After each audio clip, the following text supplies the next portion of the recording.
Chapter number 1 chemical equilibrium. अब सबसे पहले हम चैप्टर का जो नाम है इसके बारे में समझते हैं कि चैप्टर का ये नाम क्यों रखा गया और इस चैप्टर में हमें क्या क्या पढ़ना है।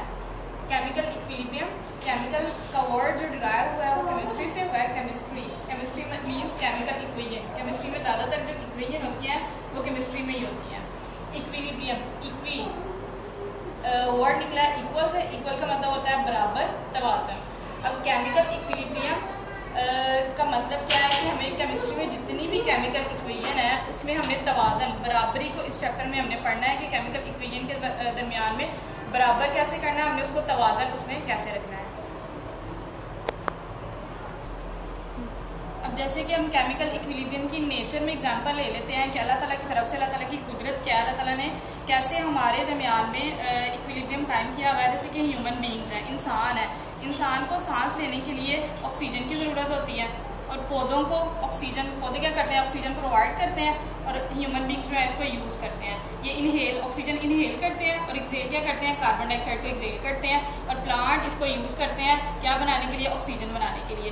इस तरह देखें अल्लाह ताला ने इन दोनों गैसेस ऑक्सीजन और कार्बन डाइऑक्साइड के दरमियान में इक्विलिब्रियम कायम किया हुआ है। अब ये है दोनों गैसेस हैं, गैसेस मतलब केमिकल्स गैसेस हैं, तो इन दोनों के दरमियान में अल्लाह ताला ने इक्विलिब्रियम कायम किया हुआ है। अगर ये दोनों में से कोई एक भी यूज़ ना करे तो दोनों का तनासुब जो है वो फिजा में ज़्यादा हो जाएगी। यहाँ तो ऑक्सीजन ज़्यादा हो जाएगी, यहाँ पे कार्बन डाइऑक्साइड ज़्यादा हो जाएगी। लेकिन अल्लाह ताला ने नेचर में, इंसान में और पौधों के दरमियान में इसका तवाज़ुन कायम कर रखा हुआ है। ऑक्सीजन इंसान इसको एक्सेल करते हैं, सांस लेने के लिए यूज़ करते हैं और जब बाहर सांस को निकालते हैं तो कार्बन डाइऑक्साइड, यही जो कार्बन डाइऑक्साइड है वो पौधे यूज़ करते हैं और बनाते जो है इंसानों के लिए कार्बन ऑक्सीजन बनाते हैं वो सांस लेने के लिए। अब नेक्स्ट हमारा topic 9.1 reversible reaction and dynamic equilibrium. अब ये दो टॉपिक है हमारे पास, एक तो रिवर्सिबल रिएक्शन और दूसरा जो है डायनामिक इक्विलिब्रियम। पहले हम रिवर्सिबल रिएक्शन को पढ़ेंगे, बाद में फिर हम डायनामिक इक्विलिब्रियम पर आएंगे। अब रिवर्सिबल रिएक्शन में सबसे पहले, रिवर्सिबल रिएक्शन को समझने से पहले हमें रिएक्टेंट्स और प्रोडक्ट्स के बारे में समझना पड़ेगा। अब रिएक्टेंट्स क्या होते हैं, substances that combine in a chemical reaction. ऐसी अशिया, सब्सटेंसेस मीन अशिया जो कि केमिकल रिएक्शन में मिलती हैं, आपस में हिस्सा लेती हैं, उनको हम बोलते हैं रिएक्टेंट्स। इसकी एग्जांपल हम ले लेते हैं, जैसे कि हम एग्जांपल लेते हैं वाटर की। वाटर क्या करता है, हाइड्रोजन प्लस ऑक्सीजन मिलेंगे तो क्या बनेगा, वाटर। अब ये एक केमिकल रिएक्शन है, इसमें क्या क्या चीज़ें हमें चाहिए, पानी बनाने के लिए हमें क्या चीज़ें चाहिए, हमें दो चीज़ें चाहिए, एक तो हमें हाइड्रोजन चाहिए, एक हमें ऑक्सीजन चाहिए। ये दोनों अशिया आपस में क्या कर रही है, सब्सटेंसेस आपस में मिल रही हैं, तो इनको हम नाम देंगे रिएक्टेंट्स का। ये हमारे पास होगी रिएक्टेंट्स। नेक्स्ट है products, substances that are formed in the result of a chemical reactions. अब केमिकल रिएक्शन, जब केमिकल रिएक्शन जब रिएक्टेंट आपस में मिलती हैं तो उसके नतीजे में जो चीज़ें बनती हैं उसको हम बोलते हैं प्रोडक्ट्स। जो अशिया बनती हैं उनको हम बोलते हैं प्रोडक्ट। रिएक्शन अब हमने पढ़ना है इरिवर्सिबल रिएक्शन। इरिवर्सिबल के पहले हम टर्म को समझते हैं। रिवर्स देखें, रिवर्स का मतलब होता है बैक, वापस आना, और इर मतलब नॉट, मतलब वापस ना आना। ऐसे रिएक्शन जो कि बैक वापस ना आए उनको हम बोलते हैं इरिवर्सिबल रिएक्शन। इसकी एग्जांपल हम लेते हैं, हम जिंक और सल्फ्यूरिक एसिड। जिंक और सल्फ्यूरिक एसिड जब आपस में रिएक्ट करते हैं तो क्या बनाते हैं, पहले देखिए जिंक के ऊपर चार्ज होता है पॉजिटिव, हाइड्रोजन के ऊपर भी पॉजिटिव चार्ज और सल्फेट के ऊपर नेगेटिव चार्ज। जिंक जाके सल्फेट के साथ मिलेगा क्योंकि पॉजिटिव और नेगेटिव एक दूसरे को अट्रैक्ट करते हैं। ये दोनों आपस में जाके मिलेंगे तो हमारे पास बन गया जिंक सल्फेट और हाइड्रोजन गैस हमारे पास रिलीज होगी। ये जो बाकी बची हाइड्रोजन गैस है हमारी रिलीज, हवा में रिलीज। अब हमें पता है कि गैस जो है वो नहीं टिकती, ये जल्दी से जाके हवा में रिलीज हो जाएगी, वापस नहीं आएगी। अब जिंक सल्फेट, अगर हमने इस रिएक्शन को डीकम्पोज करना है, वापस लेकर आना है, तो हमें क्या चाहिए, जिंक सल्फेट और हाइड्रोजन गैस भी चाहिए। अब हाइड्रोजन गैस तो है नहीं है वापस सल्फ्यूरिक एसिड बनाने के लिए, तो ये जो है ये रिएक्शन वापस बैक नहीं आ सकता। क्यों, क्योंकि हाइड्रोजन गैस नहीं। अगर हाइड्रोजन गैस हमें प्रोवाइड होगी तो ये रिएक्शन जो है दोबारा बैक आएगा और सल्फ्यूरिक एसिड बनाने के लिए हमें हाइड्रोजन गैस चाहिए। हाइड्रोजन गैस नहीं है, हवा में रिलीज हो गई है, तो ये रिएक्शन दोबारा से वापस बैक नहीं आ सकता और इस रिएक्शन को हम बोलेंगे इरिवर्सिबल रिएक्शन। इसकी डेफिनेशन देखें जरा, the reaction in which products never recombine to form reactant called irreversible reaction. ऐसा रिएक्शन जिसमें प्रोडक्ट्स दोबारा से रिकम्बाइन, दोबारा से नहीं मिलते रिएक्टेंट बनाने के लिए, ऐसे रिएक्शन को हम बोलते हैं इरिवर्सिबल रिएक्शन। इसकी प्रॉपर्टीज़ हैं। प्रॉपर्टीज़ में सबसे पहली प्रॉपर्टी डेफिनेशन में यह है, प्रोडक्ट्स नेवर रिकम्बाइन, प्रोडक्ट दोबारा से नहीं मिलते रिएक्टेंट बनाने के लिए। सेकंड है, इसे सिंगल एरो से शो किया जाता है। ये देखिए ज़रा, यहाँ पे सिंगल एरो है, एक ही एरो से हम इसको फॉरवर्ड वाले आगे वाले एरो से शो करते हैं। थर्ड प्रॉपर्टी है गोज टू कम्प्लीशन, ये रिएक्शन जो है ये कंप्लीट हो जाते हैं। मतलब यहाँ पे देखें ज़रा, अब ये रिएक्शन कंप्लीट हो गया, जिंक सल्फेट हमारा बन गया, अब इसको मजीद हम वापस नहीं ला सकते, ये रिएक्शन हमारा कंप्लीट हो गया हुआ है। नेक्स्ट लिखें रिवर्सिबल रिएक्शन। रिवर्सिबल, अब रिवर्स का हमें पता मतलब क्या होता है, बैक आना, वापस आना। ऐसे रिएक्शन जिसमें प्रोडक्ट्स रिकम्बाइन हो जाए टू फॉर्म रिएक्टेंट्स, रिएक्टेंट बनाने के लिए रिएक्ट करें, उसको हम बोलते हैं रिवर्सिबल रिएक्शन। एग्जांपल से ज़रा हम इसको समझते हैं। जैसे कि हम एग्जांपल ले लेते हैं हाइड्रोजन की और आयोडीन की। हाइड्रोजन है हमारे पास और आयोडीन है, ये दोनों आपस में मिलकर बनाएंगे हाइड्रोजन आयोडाइड। अब पहले हम रिएक्शन को समझ लेते हैं कि रिएक्शन कैसे हुआ है। हाइड्रोजन हमारे पास है, आयोडीन है, और जब ये आपस में मिलेंगे तो हाइड्रोजन आयोडाइड। अब देखिए यहाँ पे हमने 2 इसके नीचे लगाया, यहाँ पे भी हमने 2 इसके नीचे लगाया, लेकिन यहाँ पे जब हम आए तो इसके शुरू में हमने 2 लगा दिया। वो क्यों लगाया? हाइड्रोजन की वैलेंसी होती है +1 और आयोडीन की वैलेंसी होती है -1, और हमने पढ़ा हुआ है कि वैलेंसी को क्रॉस एक्सचेंज करते हैं। क्रॉस एक्सचेंज कैसे करते हैं? इसकी वैलेंसी इसके नीचे आ जाएगी, इसकी वैलेंसी इसके नीचे आ जाएगी। अब देखिए यहाँ पे हम लिखेंगे -1 और आयोडीन का हम लिखेंगे +1। अब माइनस और प्लस आपस में कैंसिल आउट हो जाएंगे, तो कोई वैलेंसी इसके नीचे नहीं आएगी। तो अब ये जो 2 है ये हम इसके शुरू में लिख देंगे, इसको बैलेंस करने के लिए। हाइड्रोजन 2, यहाँ पे भी हाइड्रोजन 2 हो गए, आयोडीन 2, यहाँ पे भी आयोडीन जो है वो 2 हो गए। अब ये देखिए ये रिएक्शन है, अगर इसको हम डीकम्पोज, ये कम्बिनेशन रिएक्शन हो गया, इसको हम बोलेंगे कम्बिनेशन। कम्बिनेशन क्यों बोलेंगे? क्योंकि इसमें हाइड्रोजन और आयोडीन आपस में मिलकर हाइड्रोजन आयोडाइड बना रहे हैं। अगर हम इस रिएक्शन को डीकम्पोज करें, तोड़ें, तो फिर क्या होगा? ये हाइड्रोजन आयोडाइड जो है ये टूट कर किस में चेंज हो जाएगा? दोबारा से हाइड्रोजन में और आयोडीन में चेंज हो जाएगा। अब ये चेंज हो गया, अगर हम इस पूरे रिएक्शन को एक ही रिएक्शन में शो करवाना चाहें तो वो हम कैसे करवाएंगे? H2 + I2 फॉरवर्ड रिएक्शन, क्या बनाएंगे? 2HI। एरो हम इस तरह लगा देंगे तो इसका मतलब हो जाएगा ये रिएक्शन जो है वो दोबारा बैक भी आएगा, रिवर्स में हो जाएगा। तो इस हम रिएक्शन को रिवर्स रिएक्शन भी बोलेंगे, जिसमें हाइड्रोजन और आयोडीन, हाइड्रोजन आयोडाइड दोबारा हाइड्रोजन और आयोडीन बनाएंगे। तो अब ये रिएक्शन जो है रिवर्सिबल रिएक्शन, उनको हम शो करते हैं डबल एरो से। मतलब एक रिएक्शन जो एरो आगे की तरफ जा रहा है वो फॉरवर्ड में, और जो पीछे की तरफ आ रहा है वो बैक में, रिवर्स में रिएक्शन आ रहा है। इसकी प्रॉपर्टीज़ हैं। प्रॉपर्टीज में फर्स्ट प्रॉपर्टी वही डेफिनेशन वाली, प्रोडक्ट्स रिकम्बाइन। प्रोडक्ट्स रिकम्बाइन होते हैं टू फॉर्म रिएक्टेंट, रिएक्टेंट बनाने के लिए रिएक्ट करते हैं। इसको हम शो करते हैं डबल एरो से, जैसे कि ये जाहिर हो रहा है कि ये डबल एरो था, एक आगे की तरफ और एक पीछे की तरफ। और थर्ड, इसको हम नेवर कंप्लीट, ये रिएक्शन कभी भी कंप्लीट नहीं होते। अब कैसे कंप्लीट नहीं होते, क्यों कंप्लीट नहीं होते? देखिए ज़रा, हाइड्रोजन आयोडाइड दोबारा से आके हाइड्रोजन और आयोडीन बना रहे हैं। अब ये दोनों आपस में मिलेंगे, फिर हाइड्रोजन आयोडाइड, इसी तरह ये जो है ये प्रोसेस जो है वो चलता जाएगा और ये रिएक्शन कभी भी कंप्लीट तक नहीं पहुँचेंगे। हम रिवर्सिबल रिएक्शन को एक एग्जाम्पल से समझते हैं। एग्जाम्पल हमारे पास इसकी है हाइड्रोजन की, आयोडीन की, ये आपस में कंबाइन होकर बनाते हैं हाइड्रोजन आयोडाइड। अब हम देखते हैं कि हमने एक बंद फ्लास्क लिया, फ्लास्क में हमने हाइड्रोजन डाला, आयोडीन को डाला और इसको हमने रिएक्ट करवाया तो इसने बना दिया हाइड्रोजन आयोडाइड।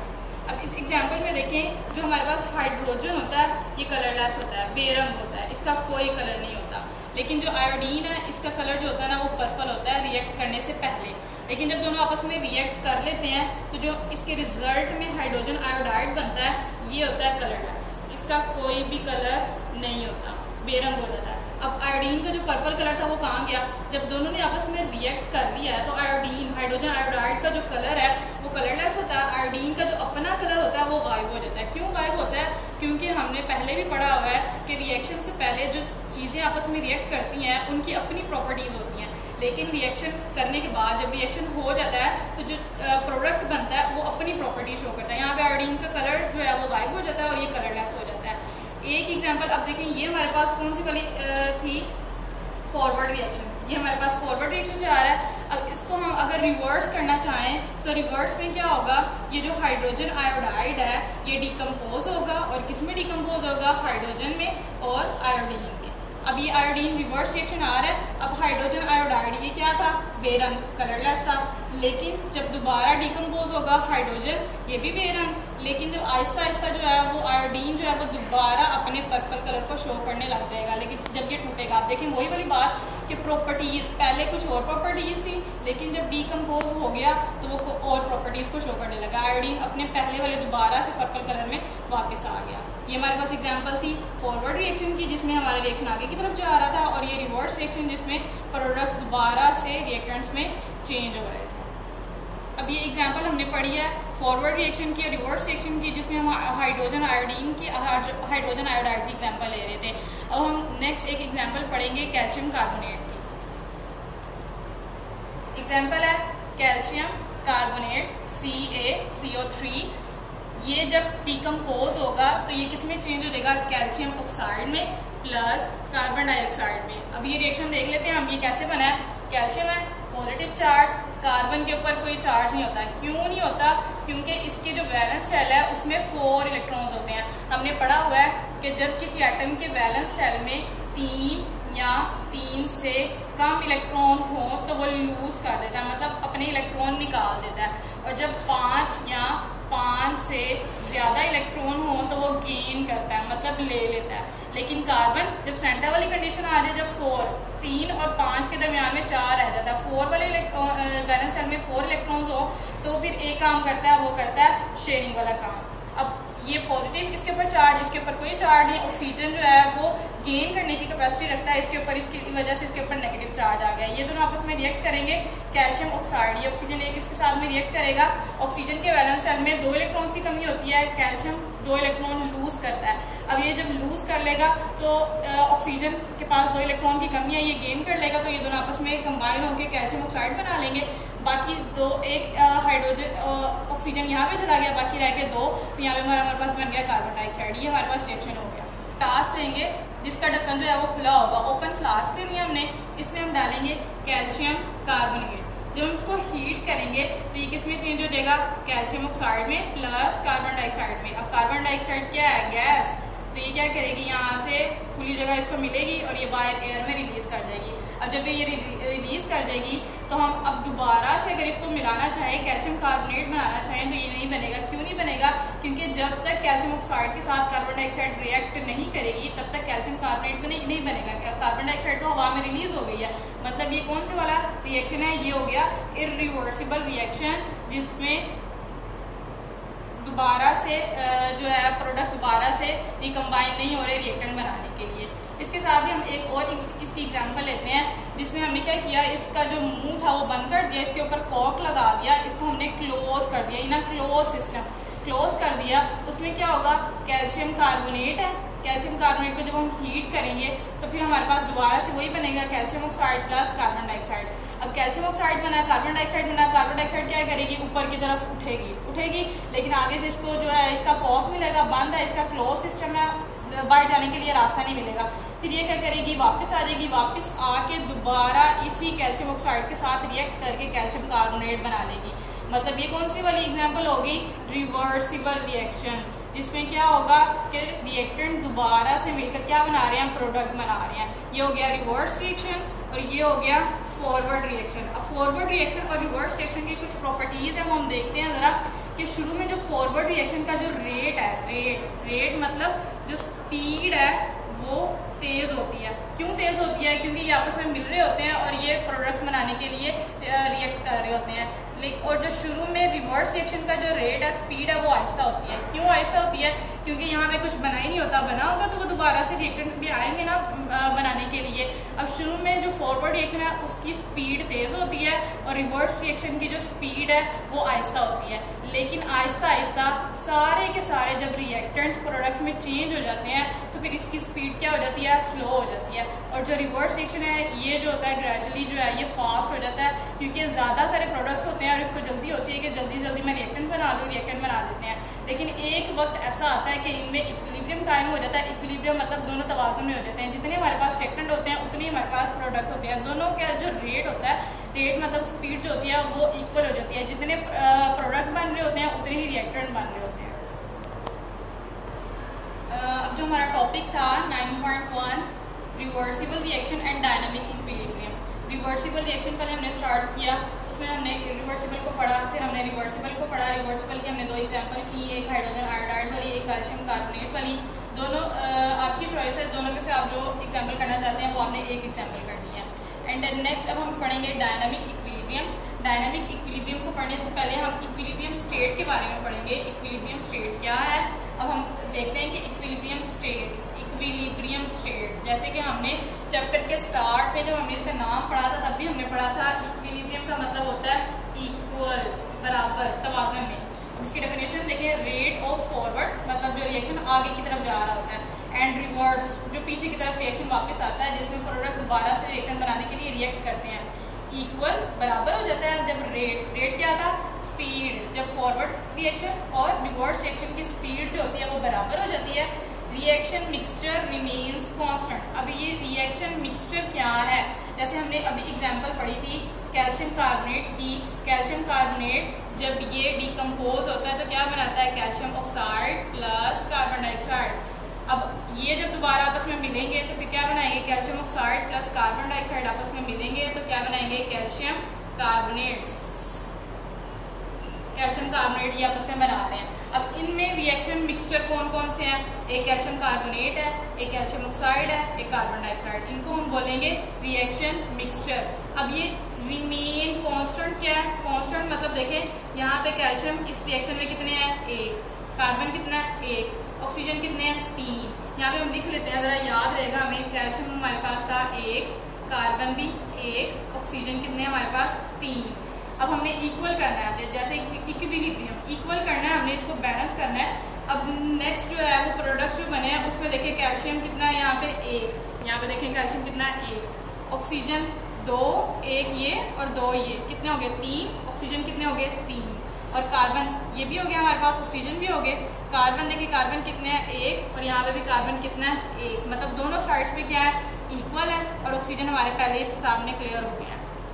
इस रिएक्शन में भी देखें कैल्शियम 1 है, ऑक्सीजन 2 और 1 3 और कार्बन 1, कैल्शियम 1, कार्बन 1, ऑक्सीजन 3। अब ये क्या है, ये कांस्टेंट। कांस्टेंट मतलब एक जैसी, यकसा रहे मिकदार जब यकसा रहे तो उसको बोलते हैं कि रिमेन्स कांस्टेंट। इक्विलिब्रियम स्टेट जब फॉरवर्ड और रिवर्स रिएक्शन का रेट स्पीड बराबर हो जाए और जितने भी उसके अंदर रिएक्शन मिक्सचर है उस सब की जो मिकदार है वो एक जैसी रहे, उसको हम बोलते हैं इक्विलिब्रियम स्टेट। इक्विलिब्रियम स्टेट की दो पॉसिबिलिटीज हैं, दो सूरतें हैं, दो इसकी हालतें हैं। First one is static equilibrium. Static का हमें पता है, स्टैटिक मतलब जामिद रहना, एक जगह पे टिके रहना। अब इक्विलिब्रियम आ गया मतलब केमिस्ट्री की अगर लैंग्वेज में बात करें तो रिएक्शन की बात होगी, ऐसा रिएक्शन जो कि स्टॉप हो जाए, रुक जाए, मजीद आगे ना बढ़े। जैसे कि हमने एग्जांपल पढ़ी हुई है इरिवर्सिबल रिएक्शन की। इरिवर्सिबल रिएक्शन में क्या होता है, रिएक्शन कंप्लीट हो जाता है, मजीद वो दोबारा से प्रोडक्ट दोबारा से रिएक्टेंट में चेंज नहीं होते। इरिवर्सिबल रिएक्शन मीन के रिएक्शन क्या हो गया, स्टॉप हो गया, वो मजीद प्रोडक्ट्स दोबारा से रिएक्टेंट में चेंज नहीं हो रहे। Static equilibrium. इसकी जो बुक में एक एग्जांपल दी हुई है वो दी है कि एक जो बिल्डिंग है वो क्या रहती है, अपनी जगह पे खड़ी रहती है, ना इधर को गिरती है ना इधर को गिरती है। क्यों नहीं गिरती, क्योंकि उस पर इस तरफ से भी फोर्स लग रही है, इस तरफ से भी फोर्स लग रही है, दोनों इक्वल फोर्स लग रही है। यहाँ से जितनी फोर्स, जितनी ताकत में यहाँ से फोर्स लग रही है उतनी ताकत में यहाँ से भी फोर्स आ रही है। अब दोनों आपस में एक दूसरे को कैंसिल आउट कर देते तो बिल्डिंग क्या होती है, इधर उधर गिरने के बजाय मुनहदिम मतलब खराब होने के बजाय अपनी ही जगह पर कायम रहती है, खड़ी रहती है। Second one is dynamic equilibrium. Dynamic mean continue मतलब जारी, अभी रिएक्शन जारी है। जैसे कि इसकी एग्जांपल अगर हम लें तो रिवर्सिबल रिएक्शन में क्या होता है कि रिएक्शन कंप्लीट नहीं होता, रिएक्शन चलता जाता है, रिएक्शन डज नॉट स्टॉप, कि रिएक्शन अभी भी जारी है, रुका नहीं है। डायनामिक इक्विलिब्रियम में क्या होता है, फॉरवर्ड और रिवर्स रिएक्शन का जो रेट है वो रेट मतलब स्पीड जो है वो equal, but in opposite direction क्या होती है उनकी ऑपोजिट, सिमत जो होती है वो मुखालिफ होती है। जैसे कि देख लेते हैं हम यहाँ पे वाटर की एग्जांपल लें, 2H2 प्लस O2 तो क्या बन जाएगा हमारे पास 2H2O। ये हो गया फॉरवर्ड में। रिवर्स करेंगे तो एरो इस तरह लगा देंगे तो ये दोबारा से इधर आ जाएगा। अब एक वक्त आएगा जब फॉरवर्ड रिएक्शन और रिवर्स रिएक्शन का रेट बराबर हो जाएगा, लेकिन डायरेक्शन क्या है, ऑपोजिट है, ये आगे की तरफ जा रहा है तो ये पीछे की तरफ वापस आ रहा है। तो ये हो गया हमारे पास डायनामिक इक्विलिब्रियम। अब हमने ग्राफिकल रिप्रेजेंटेशन देखनी है।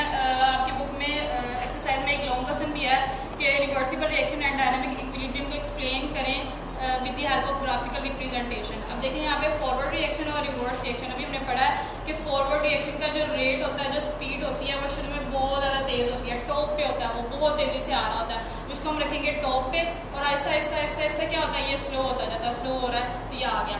अब रिवर्स रिएक्शन जो होता है वो नीचे है, नीचे हमने लिखा है, क्यों लिखा है, क्योंकि इसका जो रेट है, इसकी जो स्पीड है वो बहुत ज़्यादा स्लो होती है स्टार्ट में, लेकिन आहिस्ता आहिस्ता आहिस्ता आहिस्ता क्या होता जाता है, ये तेज़ होता जाता है, और एक वक्त आता है कि फॉरवर्ड रिएक्शन और रिवर्स रिएक्शन दोनों एक ही रेट में इक्वल हो जाते हैं, बराबर हो जाते हैं, तो इस हालत को हम बोलते हैं इक्विलिब्रियम।